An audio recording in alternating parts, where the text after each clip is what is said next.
जय श्री कृष्ण। नमस्कार दोस्तों, दृष्टि ज्ञान प्रकाश में आप सभी का स्वागत है। दोस्तों, आज के इस वीडियो में हम बात करने वाले हैं 17 अगस्त 2026 को होने वाले सूर्य गोचर की और जानेंगे कि सूर्य के अपनी स्वराशि सिंह में प्रवेश करने से किन 5 राशियों के लिए विवाह और रिश्तों के मामलों में शुभ परिस्थितियां बन सकती हैं। ज्योतिष के अनुसार सूर्य को आत्मविश्वास, सम्मान, प्रतिष्ठा, नेतृत्व और पिता का कारक ग्रह माना जाता है। जब सूर्य अपनी ही राशि सिंह में प्रवेश करते हैं तो उनकी स्थिति मजबूत मानी जाती है। इस गोचर का प्रभाव व्यक्ति की आत्मविश्वास, निर्णय लेने की क्षमता और सामाजिक प्रतिष्ठा पर देखने को मिल सकता है। दोस्तों, 17 अगस्त को सूर्य सिंह राशि में प्रवेश करेंगे। इसी राशि में केतु की स्थिति होने के कारण सूर्य और केतु की युति भी बनेगी। लेकिन आज हम विशेष रूप से 5 राशियों की बात करेंगे जिनके लिए इस सूर्य गोचर के दौरान प्रेम, विवाह, रिश्ते और पक्के रिश्ते के मामले में सकारात्मक परिस्थितियां बढ़ने की संभावना बताई जा रही हैं। दोस्तों, वीडियो में आगे बढ़ने से पहले अगर आप चैनल पर पहली बार आए हैं तो चैनल को सब्सक्राइब करें, बगल में बेल आइकन को जरूर दबाएं। दोस्तों, पहली राशि है मेष राशि। मेष राशि वालों के लिए सूर्य का गोचर आपके पंचम भाव में होने जा रहा है। पंचम भाव प्रेम, संबंध, रोमांस, भावनाओं और प्रेम विवाह से जुड़ा माना जाता है। इसलिए सूर्य का यह गोचर आपके प्रेम जीवन के लिए महत्वपूर्ण हो सकता है। यदि आप किसी को पसंद करते हैं और काफ़ी समय से अपने मन की बात कहने का इंतजार कर रहे हैं तो इस अवधि में आपके अंदर आत्मविश्वास बढ़ सकता है। आप अपने रिश्ते को लेकर पहले की तुलना में ज़्यादा स्पष्ट निर्णय लेने की स्थिति में आ सकते हैं। जो लोग पहले से किसी रिश्ते में हैं उनके लिए परिवार के सामने रिश्ते की बात रखने का अवसर बन सकता है। यदि परिवार की तरफ से पहले कोई रुकावट थी तो बातचीत के माध्यम से उसे दूर करने का प्रयास सफल होता हुआ दिखाई देगा। मेष राशि के अविवाहित जातकों के लिए भी यह समय महत्वपूर्ण हो सकता है। परिवार की तरफ से विवाह के लिए रिश्ता आ सकता है। किसी परिचित रिश्तेदार या सामाजिक संपर्क के माध्यम से अच्छा रिश्ता सामने आने की संभावना बन सकती है। जो लोग लंबे समय से विवाह योग्य उम्र में हैं लेकिन रिश्ता तय नहीं हो पा रहा था, उनके लिए बातचीत दोबारा शुरू हो सकती है। प्रेम विवाह करने वाले जातकों के लिए भी यह समय अपनी बात आत्मविश्वास के साथ रखने का हो सकता है।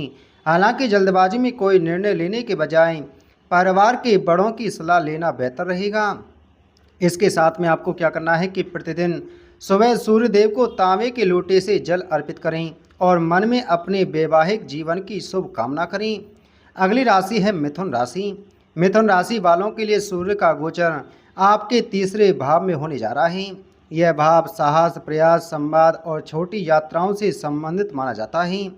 विवाह और रिश्ते के मामले में सबसे महत्वपूर्ण बात यह है कि इस अवधि में आपकी बोलने और अपनी बात समझाने की क्षमता बेहतर हो सकती है। यदि आपके और आपके पार्टनर के बीच पिछले कुछ समय से गलतफहमी चल रही थी तो बातचीत के माध्यम से उसे दूर करने का प्रयास मिल सकता है। जो जातक प्रेम संबंध में हैं उनके लिए रिश्ता विवाह की दिशा में आगे बढ़ता हुआ दिखाई देगा। आप दोनों अपने भविष्य को लेकर गंभीर बातचीत करते हुए दिखाई देंगे। मिथुन राशि के जो जातक अपने परिवार को प्रेम संबंध के बारे में बताना चाहते हैं उन्हें भी इस दौरान सकारात्मक प्रतिक्रिया मिलने की संभावना है। अविवाहित जातकों के लिए किसी मित्र, रिश्तेदार, पड़ोसी या सोशल संपर्क के माध्यम से विवाह का प्रस्ताव आ सकता है।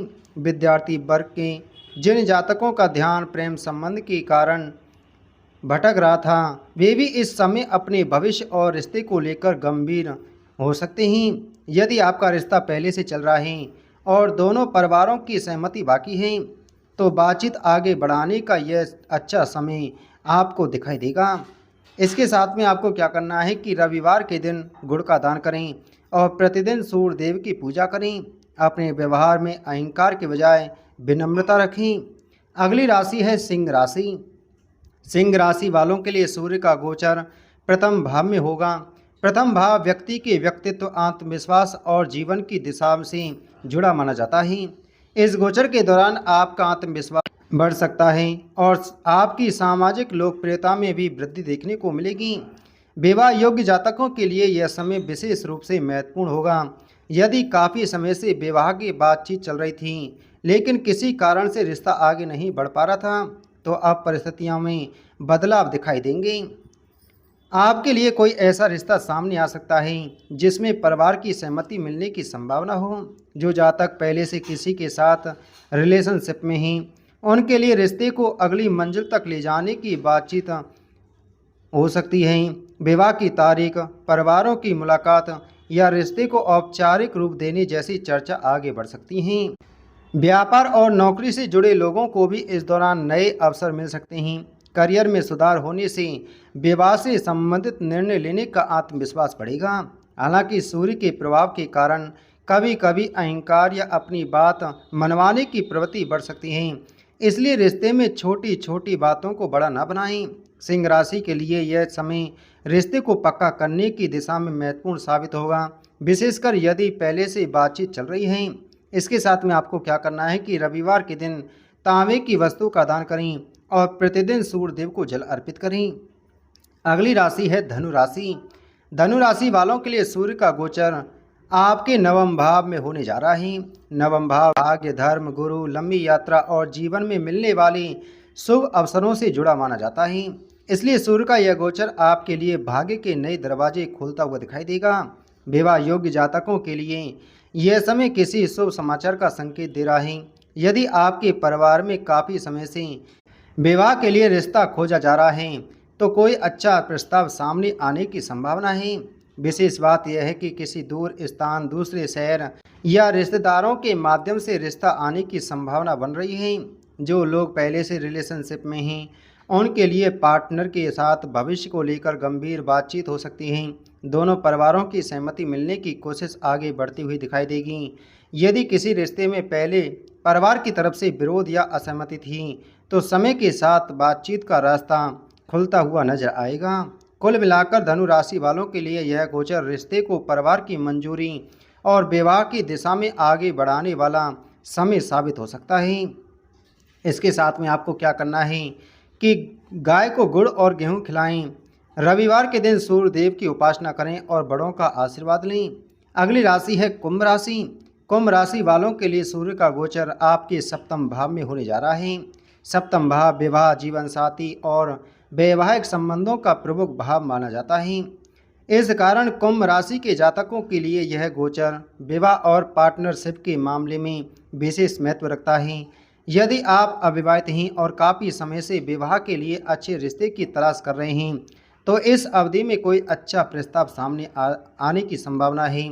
पर रिश्ता परिवार, रिश्तेदारों या किसी सामाजिक संपर्क के माध्यम से आ सकता है। यदि पहले से किसी रिश्ते की बातचीत चल रही है, तो उसे आगे बढ़ाने के प्रयास में तेजी हो सकती है। जिन लोगों का रिश्ता पहले से तय है लेकिन विवाह की तारीख या अन्य कारणों के कारण मामला रुका हुआ था, वहाँ दोबारा बातचीत शुरू होने की संभावना बन सकती है। प्रेम संबंधों में भी सुधार देखने को मिल सकता है। यदि पार्टनर के साथ किसी बात को लेकर विवाद चल रहा था, तो बातचीत के माध्यम से स्थिति सामान्य होगी। हालांकि सप्तम भाव में सूर्य के होने से कभी कभी रिश्तों में ईगो क्लैश हो सकता है।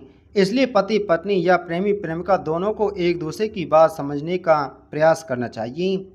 इस समय बिना पूरी जानकारी के कोई बड़ा निवेश या आर्थिक निर्णय लेने से बचें और रिश्ते के साथ साथ आर्थिक मामलों में भी समझदारी रखें। इसके साथ में आपको क्या करना है कि प्रतिदिन सूर्यदेव को जल अर्पित करें, अपने कार्यों में ईमानदारी और अनुशासन बनाए रखें तथा घर से निकलने से पहले पिता या घर के बड़े बुजुर्गों का आशीर्वाद लें। दोस्तों,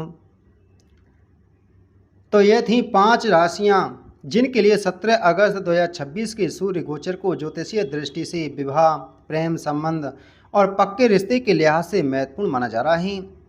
किसी के लिए नया रिश्ता आ सकता है, किसी के प्रेम संबंध की बात परिवार तक पहुंच सकती है, तो किसी के पहले से चल रहे रिश्ते को विवाह की दिशा में आगे बढ़ाने का अवसर प्राप्त होगा। लेकिन ध्यान रखें कि विवाह का वास्तविक समय केवल राशि देखकर निश्चित नहीं किया जा सकता।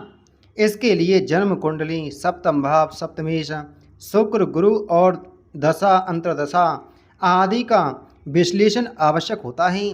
इसलिए आपकी कुंडली में अगर किसी भी प्रकार की रुकावट आ रही है, तो आप अपनी जन्म कुंडली का विश्लेषण अवश्य करवाएं। तो दोस्तों उम्मीद है आपको जानकारी अच्छी लगी होगी, तो वीडियो को लाइक करें, वीडियो को शेयर करें। मिलते हैं आपसे अगली वीडियो में एक और महत्वपूर्ण जानकारी के साथ में। जय श्री कृष्ण।